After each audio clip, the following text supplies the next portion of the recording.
What time did you decide how well you were going to sleep last night? Most men would say bedtime. 10 o'clock. Whenever the head hits the pillow. It was closer to 4 in the afternoon. Because here is something that took me a long time to understand. Your body does not fall asleep. Your body gets lowered into sleep, slowly, over about 5 or 6 hours. And by the time you get into bed, most of that work has already been done, or it has already been undone. A quick note before we go on. This video is general information only. It is not medical advice. Please speak with your own doctor about anything to do with your sleep. So tonight, instead of talking about the bed, we are going to walk through your evening, hour by hour, on the clock. For in the afternoon, 6, 7, 8, 9, 5 habits, and what each one is quietly doing to the night ahead. Stay with me for the 5th one.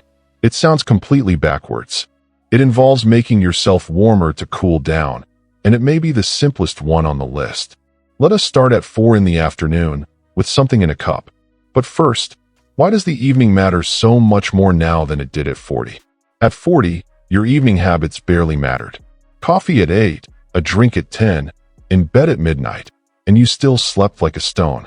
Your body absorbed it. That absorbing is what fades. 2 things change after 60, and they stack. The first is that your body clears things more slowly. Caffeine, alcohol, a heavy meal.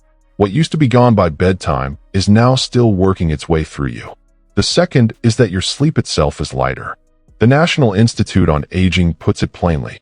As you get older, sleep tends to become shorter and lighter, and you wake more often during the night, which means it takes less to disturb it. A small nudge that meant nothing at 40 is now enough to wake you at 2 in the morning. So, the same evening you have had for 30 years now produces a completely different night. That is not a warning. It is good news. If trivial things can disturb your sleep now, trivial things can improve too. You are not looking for a substantial change. You are looking for 5 little switches, and you already walk past all of them every evening. Let us find them. For in the afternoon, the last cup and the late nap. 2 things usually happen around 4. A cup of coffee or tea, and doze in the chair. Both feel harmless. Neither one is. Start with the cup.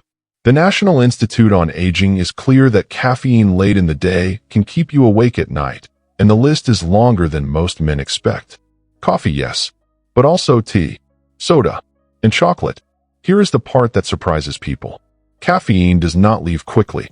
Hours after that cup, a meaningful amount is still in your bloodstream, still doing its job. And its job is to block the signal that makes you feel sleepy.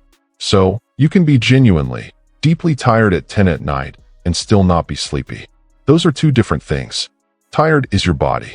Sleepy is a signal. Caffeine does not remove tiredness. It just jams the signal.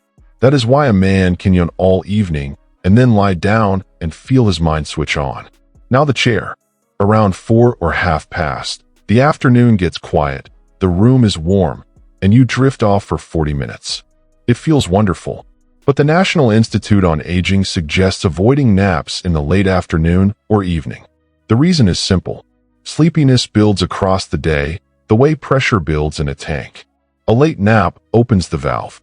Then at 10 o'clock, when you need that pressure, the tank is half empty.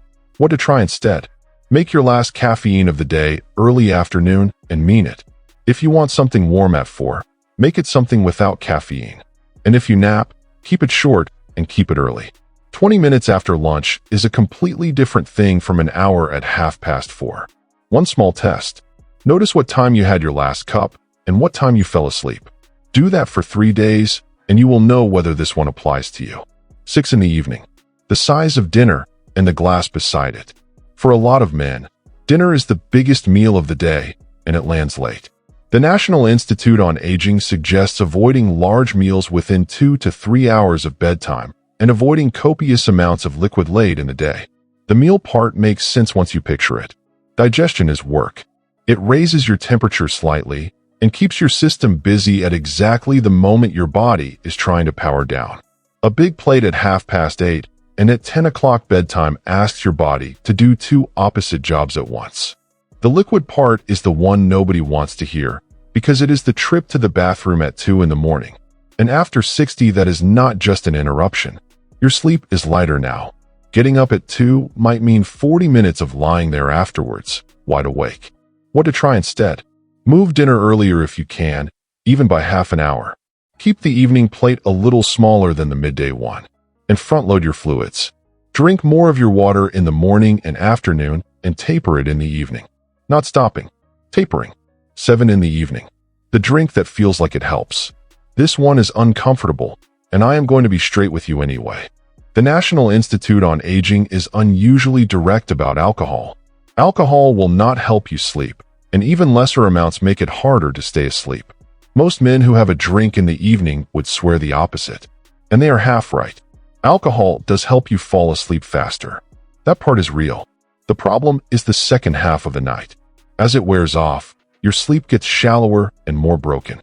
You wake at 2 or 3, and you do not know why. Nothing woke you. You simply surfaced. So, it buys you the first hour and charges you for the last 3. And after 60, when your sleep is already lighter, that trade gets worse. I am not telling you to give anything up. That is your business and your doctor's. But if you have a drink in the evening and you are also waking at 3, those two facts may be related. What to try instead? Move it earlier rather than removing it. A drink with dinner at 6 is a different thing from a drink at 9. Or try 7 nights without it, and notice what happens at 3 in the morning. 8 in the evening. The lights and falling asleep before bedtime. Your body decides it is night based on one main signal, and that signal is light. For most of human history, this was simple. The sun went down, the room got dark, and your body understood. Now the sun is going down, and the room is as bright as it was at noon. Overhead lights on. Television going. A phone. Your body looks at all that brightness and thinks, well, it is clearly still daytime. The National Institute on Aging suggests keeping screens out of the bedroom, keeping the room quiet and at a comfortable temperature, and building a regular routine before bed.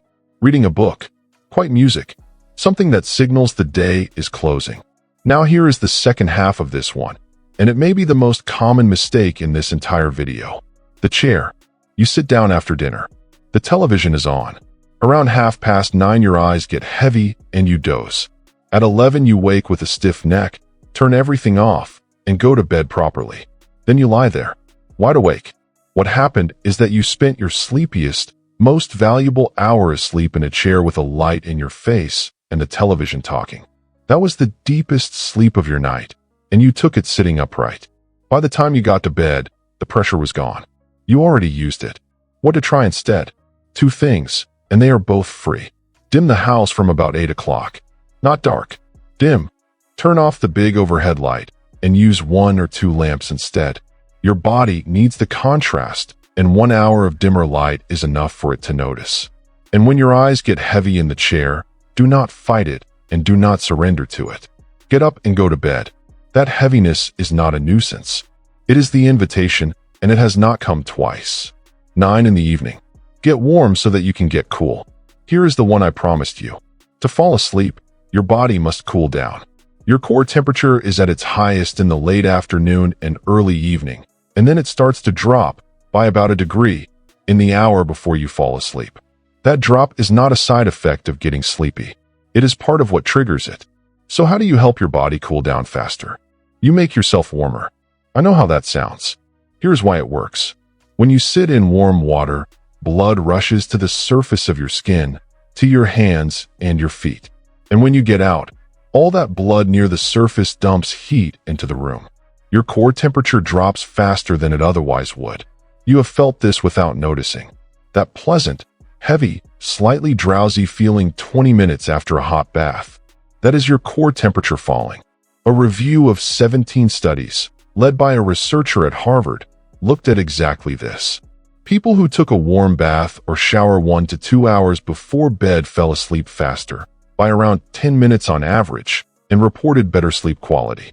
10 minutes may not sound like much, but it came from doing something most people already do, just at a different hour. The timing is the whole trick.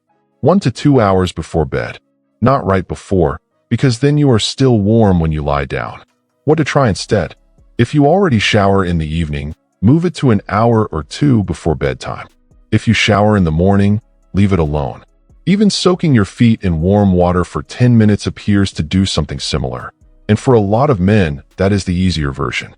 Then let the room be slightly cool. You are helping with the same process along. One more thing before we finish, and it matters. Everything here is general information, not medical advice. Insomnia is the most common sleep problem in adults over 60, and it is treatable. If you have been sleeping badly for months, if you snore heavily, or if anyone has told you that your breathing pauses at night, please bring it to your doctor. Those are worth looking at properly. So, 5 switches, and you walk past all of them every evening.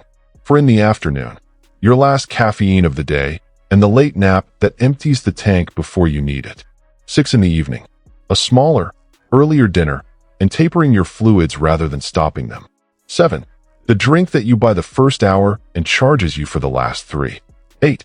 Dim the house, and when your eyes get heavy in the chair, go to bed instead of dozing there. 9. Get warm so that you can get cool. A warm shower an hour or 2 before bed, then a cool room. Now look at that list again. Nothing on it costs money. Nothing on it takes extra time. Every single one is something you are already doing, just at a different hour or a smaller size. That is what makes this one worth trying. And here is what it is really for. It is about being the man who sleeps through the night without checking the clock at 3. The man who wakes before the alarm and gets straight up. The man who is still sharp and steady at 80, because he gave his body the nights it kept asking for. Do not do all 5. Pick the one that made you go, "Ah, that is me." Try it for 7 nights. If this was useful, a like genuinely helps this channel reach other men our age. Subscribe if you would like more of these. And tell me in the comments, what time do you have your last cup of coffee or tea? I am curious how many of us are drinking it later than we think. I read every one. Take care of yourself, and I will see you in the next video.